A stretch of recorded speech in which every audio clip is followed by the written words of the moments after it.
Ermənistanın baş naziri Nikol Paşinyanın real Ermənistan ideologiyası artıq hakim partiya üzvlərini də qıcıqlandırır. Bu iddia ilə ölkənin Hraparak qəzeti çıxış edib. Nəşr yazıb ki, partiya rəsmiləri bunu açıq-aşkar dilə gətirməsə də, şəxsi söhbətlərdə baş nazirin siyasətini sərt tənqid edirlər. Qeyd olunub ki, Paşinyan deputatlara özünün irəli sürdüyü tezisləri təbliğ etməyi tapşırır. Analitiklərin sözlərinə görə isə belə çıxışlar mövcud hökumətə müxalif olan revanşist qüvvələrin iddialarıdır.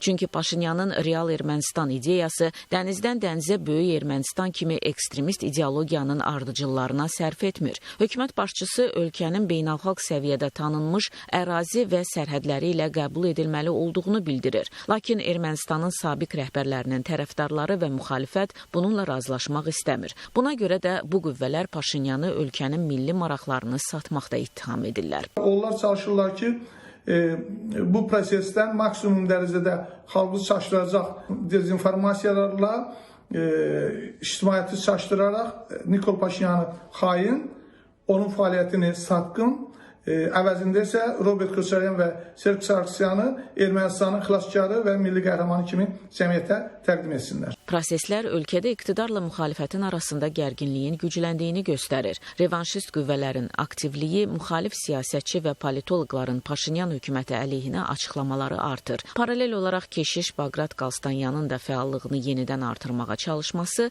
təsadüfi deyil. Arxiyepiskop hökumətin nisbətən zəifləməsi və ictimai narazılıqlar fonunda iqtidara qarşı sərt ritorika ilə çıxış edir. Təsir rıçaqları kimi isə Qarabağ erməniləri ifadəsindən və mövcud iqtidarın milli dəyərləri zədələdiyi iddialarından istifadə olunur. Şərhçilərin sözlərinə görə hadisələrin növbəti il Ermənistanda keçiriləcək seçki ilə də bağlılığı var. Baqrat və onun fonunda digər revanşist qüvvələr mövcud iqtidarı gözdən salaraq hakimiyyətə Rusiya yönümlü qüvvələri gətirməyə çalışır. Bu məqsədlə onlar Paşinyanın real Ermənistan ideologiyasına əks təbliğat kimi istifadə etməyə çalışırlar. Paşinyanın real Ermənistan siyasəti əslində erməni dövlətçiliyinin xilas edilməsinə hesablanır. Təbii ki, revanşist qüvvələr bundan Paşinyana qarşı əks təbliğat vasitəsi kimi istifadə edəcək və onun məğlub lider imicini formalaşdırmağa çalışacaqlar. Amma müharibədən sonra keçirilən seçkilərdə kapitulyasiya imza atmış Paşinyanın qələbə qazanması onu deməyə əsas verir ki, Ermənistan cəmiyyətində revanşistlərə qarşı münasibət birmənalı deyil.